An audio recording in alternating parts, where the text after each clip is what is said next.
Bismillahirrahmanirrahim. In this topic, we are going to study the type 1 hypersensitivity reactions which are IgE और antibody mediated. ठीक है. अब इसमें basically मैं short करके बताती हूँ. ठीक है. सबसे ज़्यादा common hyper sensitivity reaction type 1 ही होता है. ठीक है. और ये इसको immediate anaphylactic hyper sensitivity reaction भी कहते हैं. ठीक है. और इसकी एक जेनेटिक प्री डिस्पोजिशन होती है जिसमें the people have certain genes that cause the T helper cells to be hyper responsive to certain antigens. ठीक है. तो क्या होता है कि सबसे पहले इसमें दो फेजेस होते हैं. ठीक है. One is the phase of sensitization which occurs at the first exposure. और ऑब्वियसली अगर जेनेटिकली प्री डिस्पोज्ड हो एक चीज़ के लिए तो आपका पहला एक्सपोजर आपके चाइल्डहुड में ही होना है. ठीक है. और सब्सिक्वेंट एक्सपोजर ठीक है ना कुछ दिनों के बाद कुछ घंटे बाद लाइक दैट. ठीक है. और या फिर आप कह सकते हो कि फ़र्स्ट एक्सपोजर बचपन में जब आपका वो सीज़न आएगा तो होगा और subsequent exposure later in life. ठीक है. ठीक है. अच्छा फिर उसके बाद यहाँ पे मैंने लिखे हुए कौन कौन से एलर्जेंस हो सकते हैं जिसमें food, dengue, bee stings, mold, drugs, pollen. ठीक है. Latex, soap, solutions. ठीक है. अब होता क्या है कि आपकी स्किन के ऊपर आपकी स्किन पे अगर सपोज बी स्टिंग है तो स्किन की बात करेंगे. अगर कोई पोलन है तो आपके नेज़ल पैसेजेस और रेस्पिरेटरी एयरवेज वहाँ पे जो एंटीजन प्रेजेंटिंग सेल्स हैं वो जो mostly dendritic sales and macrophages वो एंटीजन को कैरी करेंगे लिम्फ नोड पे और वहाँ पर टी हेल्पर सेल्स जो कि ऑलरेडी आपके जेनेटिकली प्री डिस्पोज्ड हैं उनको उनके साथ एक्सपोजर होगा. और वो जो टी हेल्पर सेल्स हैं अभी तक तो उन्होंने इस एंटीजन को नहीं देखा था लेकिन genetically they were programmed to be sensitive for this antigen. तो क्या होगा कि जब वो एंटीजन को देखेंगे तो वो मैच्योर टी सेल्स में कन्वर्ट हो जाएंगे जो कि मोस्टली टी हेल्पर 2 सेल्स होते हैं. अब ये जो टी हेल्पर 2 सेल्स हैं ये बेसिकली इंटरल्यूकिन 4 प्रोड्यूस करते हैं और इंटरल्यूकिन 5 प्रोड्यूस करते हैं. ठीक है. Interleukin 4 causes B cells to switch class from IgM to IgD and interleukin 5 causes the release of eosinophils. ठीक है. जो कि डीग्रैन्युलेट करता है बहुत सारे टॉक्सिक सब्सटेंसेस को. ठीक है. अब IgE basically the main culprit है in the type 1 hypersensitivity reaction and that has a very high affinity for FC receptor on the surface of mast cells. ठीक है. Which gear mast cells for combat. ठीक है. तो जो बिल्कुल ही non allergenic persons होते हैं उनके अंदर आमतौर पर मास्ट सेल्स पर FC receptors FC epsilon receptors होते ही नहीं हैं. ठीक है. ठीक है. और इसके अलावा एक और इंटरल्यूकिन 21 होता है जो कि बी सेल्स को कहता है कि to mature into antibody producing plasma cells. ठीक है. सो बेसिकली हमने बी सेल्स को कहना है कि तो अपना रोल स्विच करें फ्रॉम IgM टू IgE. ठीक है. और दूसरा ये कि मज़ीद प्लाज्मा सेल्स प्रोड्यूस करें ताकि वो एंटीबॉडी प्रोड्यूस कर सकें.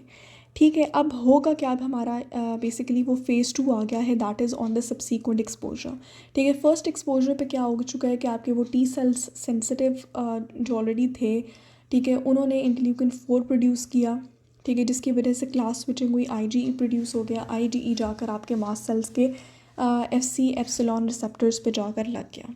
अब क्या होता है कि वो जो बच्चा था चाइल्डहुड में उसने ब्रीथ किया. ठीक है. उसी एलर्जन सपोज पोलन की बात करें उसको अ फ्यू डेज़ लेटर तो अब क्या था वो मास्ट सेल्स ऑलरेडी कोटेड थे. ठीक है ना विद एंटीबॉडीज़ दैट वर जो मास्ट सेल्स कोटेड थे एंटीबॉडी से वहाँ वो जाकर एलर्जन के साथ जाकर लग जाते हैं. The mast cells which are coated with the IgE antibodies वो जाकर एलर्जन के साथ लग गए. और जब एलर्जन का ज़्यादा एक्सपोजर इज़ इम्पॉर्टेंट. ठीक है ना. मतलब ये नहीं कि एक पोलन मॉलिक्यूल से आपको कुछ भी नहीं होता. जब आप एक्चुअली एक ऐसी जगह पर जाते हैं which is rich in pollen. ठीक है ना. तो वहाँ क्या होगा कि वो जो एलर्जेंस होंगे ठीक है वो बेसिकली क्रॉस लिंक करना शुरू कर देंगे IgE एंटीबॉडीज़ को on the surface of mast cells जिसकी वजह से मास्ट सेल्स डीग्रैन्युलेट करेंगे and they will release bunch of pro inflammatory molecules that are called as the pro-inflammatory mediators. ठीक है ना. and that leads to an allergic reaction. ठीक है.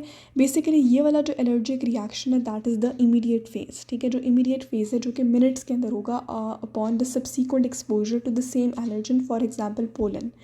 ठीक है. तो उसमें वो जो प्रो इन्फ्लेमेटरी मीडिएटर्स जिसकी मैंने ऊपर बात की है कि जो मास्ट सेल्स रिलीज़ करेंगे उनमें कौन कौन शामिल है. सबसे पहले देयर इज़ हिस्टामीन जो कि बाइंड करता है to the H1 receptors on your smooth muscles of the bronchi, ठीक है, जिसकी वजह से वो smooth muscles of the bronchi को कहते हैं कि आप कॉन्ट्रैक्ट करें, आपका एयरवे स्मॉलर हो जाता है, जिसकी वजह से आपके सांस लेना मुश्किल होता है।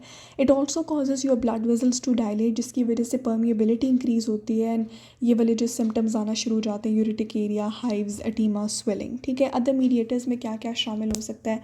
अदर मीडिएटर्स में क्या होता है, आपके पास slow reacting substance of anaphylaxis which is significant in asthma, eosinophilic chemotactic factor, ठीक है, जो कि क्या करता है, ऐसे साइटोटॉक्सिक प्रोटीन्स प्रोड्यूस करता है जो कि डैमेज करते हैं या रीमॉडल करते हैं टिश्यूज़ को, ठीक है। इसके अलावा प्रोस्टाग्लैंडिन्स होते हैं, थ्रोम्बोक्सेन्स होते हैं, प्लेटलेट एक्टिवेटिंग फैक्टर होता है, ठीक है। ठीक हो गया। तो ये सारे के सारे वो चीज़ें हैं जो कि अर्ली फेज़ रिएक्शंस हैं, जो कि विद इन मिनट्स में होंगे, ठीक है। मतलब within minutes of subsequent exposure they will be degranulation of the mast cells and the release of these substances. लेकिन फिर क्या होगा कि 8 to 12 आवर्स लेटर, ठीक है, जब आपका वो एलर्जन के साथ रिश्ता नाता ख़त्म हो चुका है, मतलब there is no more exposure to the allergen, ठीक है, allergen has disappeared from the environment में बी, लेकिन 8 to 12 आवर्स लेटर मज़ीद वर्सनिंग सिम्टम्स आते हैं, ठीक है। इसी वजह से अगर एक पेशेंट है, ठीक है, जो कि एनाफाइलैक्टिक शॉक के साथ है, तो उसके अंदर लेट फेज़ रिएक्शंस में भी इवन वर्स, तो आप उसको अंडर ऑब्जर्वेशन रखेंगे, ठीक है। तो कॉज्ड बाय उसमें क्या होता है कि आपके पास बेसिकली ल्यूकोट्राइन्स रिलीज़ हो जाते हैं, ठीक है, या बेसिकली ल्यूकोट्राइन सिंथेसाइज होते हैं वाया द लॉक्स पाथवे, जो कि बेसिकली क्या करते हैं, एक तो स्मूथ मसल कॉन्ट्रैक्शन कराते हैं, और आपके जो बाकी इन्फ्लेमेटरी सेल्स हैं, ठीक है, ईओसिनोफिल्स, न्यूट्रोफिल्स वगैरह, उनका इन्फ्लक्स होता है, जिसकी वजह से डैमेज होना शुरू हो जाता है उस एरिया पे, ठीक है। इवन अस्थमा के अंदर क्या होता है कि आपका रीमॉडलिंग फिर ग्रेजुअली स्टार्ट हो जाती है with the passage of time and on subsequent exposures, ठीक है।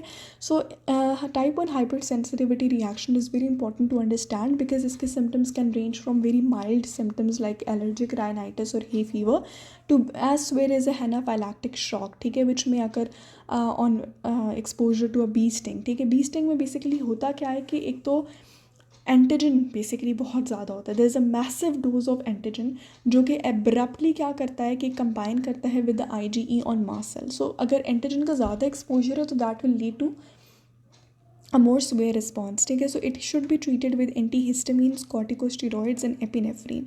Obviously corticosteroids and epinephrine are given in severe circumstances और इंट्रावेनसली इंट्रामस्कुलरली दी जा सकती हैं।